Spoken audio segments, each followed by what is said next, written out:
Bonjour, c'est Ursule encore. On est le 24 décembre 2025. Je viens sonner la trompette aujourd'hui encore et je viens proclamer le retour de notre Seigneur Jésus-Christ. Amen. Soyons tous bénis, soyons remplis de sa joie et surtout un joyeux Noël, n'est-ce pas, pour tous ceux-là qui fêtent la naissance de notre Seigneur Jésus. Amen. Le texte que nous avons se trouve dans Ésaïe 9. Alors, au verset 1, voilà ce que le texte dit. Le peuple qui marchait dans les ténèbres a vu une grande lumière. Sur ceux qui habitaient le pays de l'ombre de la mort, une lumière a resplendi. Tu as fait abonder leur allégresse. Tu as fait grandir leur joie. Ils se réjouissent devant toi, comme on se réjouit à la moisson, comme on jubile au partage du butin, car le joug qui pesait sur lui, le bâton à son épaule, le gourdin de son chef de corvée, tu les as brisés comme au jour de Madian. Tout brodequin dont le piétinement ébranle le sol, et tout manteau roulé dans le sang deviennent bons à brûler. Proie du feu, car un enfant nous est né, un fils nous est donné. La souveraineté est sur ses épaules. On proclame son nom, merveilleux, conseiller, Dieu fort, Père à jamais, Prince de paix. Il y aura une souveraineté étendue et une paix sans fin pour le trône de David et pour sa royauté, qu'il établira et affermira sur le droit et la justice, dès maintenant et pour toujours. L'ardeur du Seigneur de l'univers fera cela. Amen. Alors, voilà, Ésaïe, n'est-ce pas, prophétisé la venue de notre Seigneur, sa naissance et puis son règne, alors que Israël était sous l'oppression, la domination, et il n'y avait pas moyen d'imaginer que ce temps ferait le jour, ou bien verrait, où les gens verraient ce jour-là passer ou bien arriver, parce que le peuple était trop sous une pression. Mais, comme on l'a lu, on dit c'est l'ardeur du Seigneur qui fera venir cela. Et nous savons que la Vierge est tombée enceinte et elle a enfanté et l'enfant a grandi et l'enfant est allé mourir et il a ressuscité et il a répandu, n'est-ce pas, la vie à toute l'humanité. À partir du moment où il est mort, il est ressuscité, toute l'humanité a bénéficié de cette grâce-là, la vie éternelle. Alors, si tu le connais, alléluia, que le nom de notre Dieu soit exalté. Mais si tu ne connais pas cette vie éternelle qui t'est déjà offerte, alors je viens t'inviter à ouvrir ta bouche, n'est-ce pas, et à dire à Jésus de venir dans ta vie, de faire de toi son enfant. Et ça se fait par un consentement, parce que Jésus-Christ ne va pas forcer.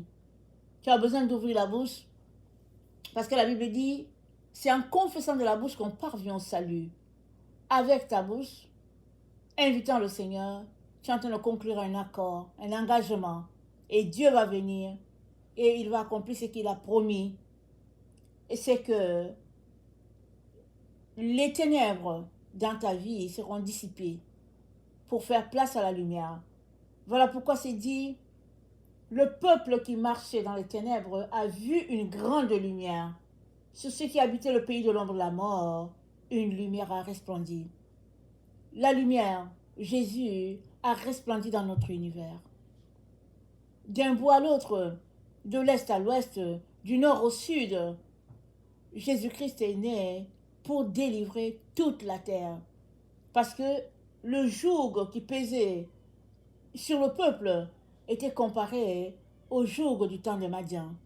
Nous savons que les Madianites abusaient des Israélites, si bien qu'ils battaient en retraite au moment de la moisson, il venait, il prenait toute la nourriture des Israélites et puis il battait en retraite. Les Israélites cultivaient, travaillaient dur, et au moment où c'était la moisson, les Madianites faisaient leur entrée, ils ravageaient le peuple, et Israël était ainsi sous la servitude. Et ceux qui réussissaient à leur tenir tête étaient battus, frappés de tous bords, de tous côtés. Et Gédéon était un des solides, des guerriers qui disaient, moi j'ai pas peur d'eux, je vais aller au champ, je vais faire ma moisson, ils n'ont qu'à venir, on va se battre.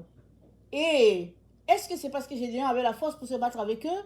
Non, c'est parce que Gédéon avait mis sa foi en Dieu. Il pensait que Dieu était le seul qui les aiderait à s'en sortir. Alors, il ne restait pas caché dans sa maison, mais il allait à son champ faire son travail, et puis c'est comme ça que l'ange a visité, n'est-ce pas, Gédéon, et lui a demandé quoi faire, d'abattre euh, les autels des dieux païens et d'être le représentant du peuple. Et Dieu lui a donné cette force-là pour pouvoir être le leader des peuples dans ce temps où Madian abusait d'Israël. Et le texte d'Ésaïe 9 nous dit, donne une comparaison avec ce temps où Israël était abusé. Alors le texte d'Ésaïe nous dit, ce sera comme ça, le temps où le Fils de Dieu viendrait sur la terre. Un temps où les ténèbres seront assez intenses, où la domination de l'ennemi sera sans pareil sur le peuple, mais un enfant nous naîtra et la souveraineté sera sur ses épaules et son nom sera proclamé, admirable, conseiller, Dieu puissant, Père éternel. Et c'est dit qu'on n'a pas à s'inquiéter. Pourquoi? Parce que il représente Dieu au milieu de nous. Et il représente Emmanuel, c'est-à-dire Dieu au milieu de son peuple. Dieu ne les a pas abandonnés, il vient habiter au milieu d'eux. Et depuis que Jésus-Christ est né, il a vécu, ressuscité, il ne nous a pas laissés seuls. Il nous a envoyé le Saint-Esprit et il a dit, il est avantageux que je m'en aille, sinon le Saint-Esprit ne viendra pas.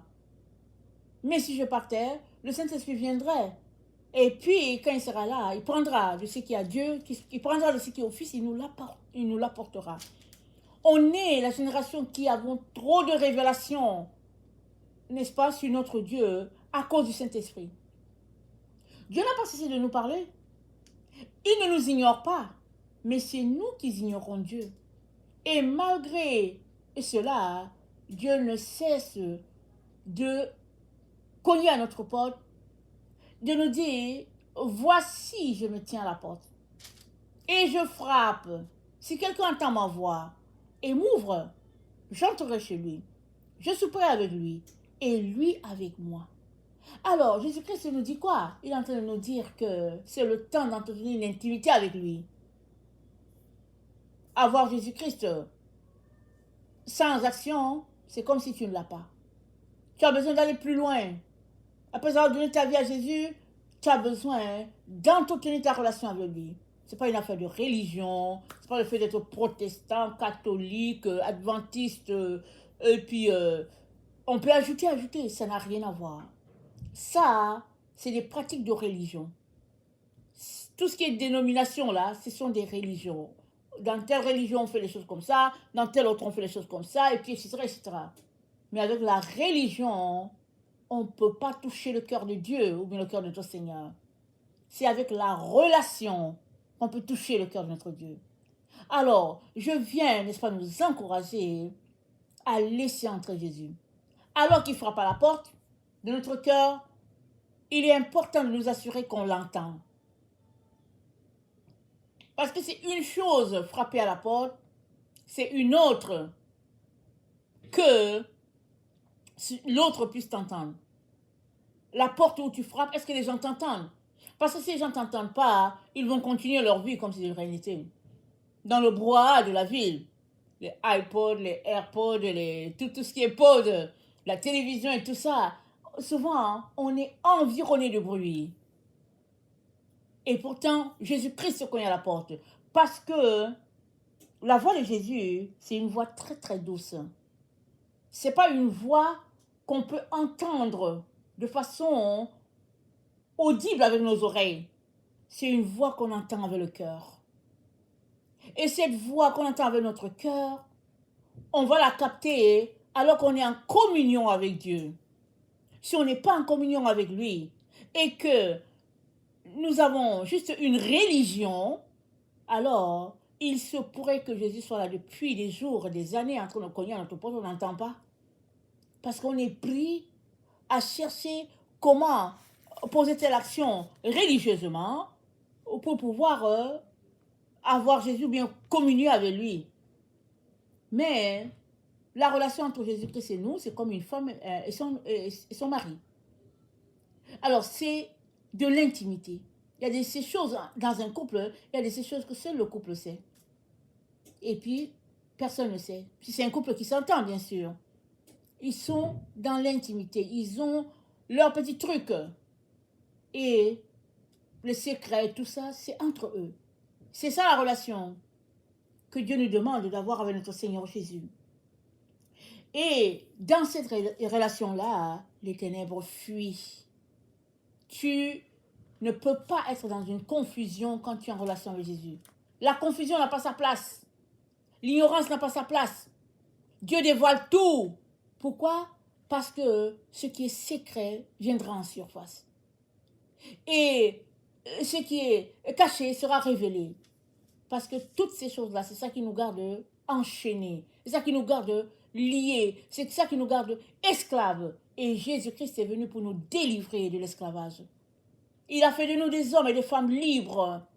Il nous a affranchis, n'est-ce pas? Il a fait de nous des enfants de Dieu.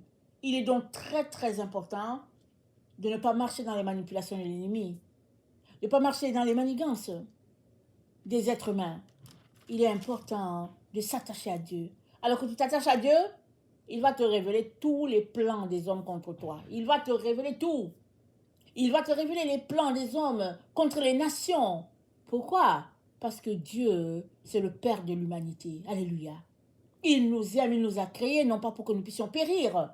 Il nous a créés parce qu'il nous aime et il aimerait que nous possédions la terre et que nous puissions révéler Dieu.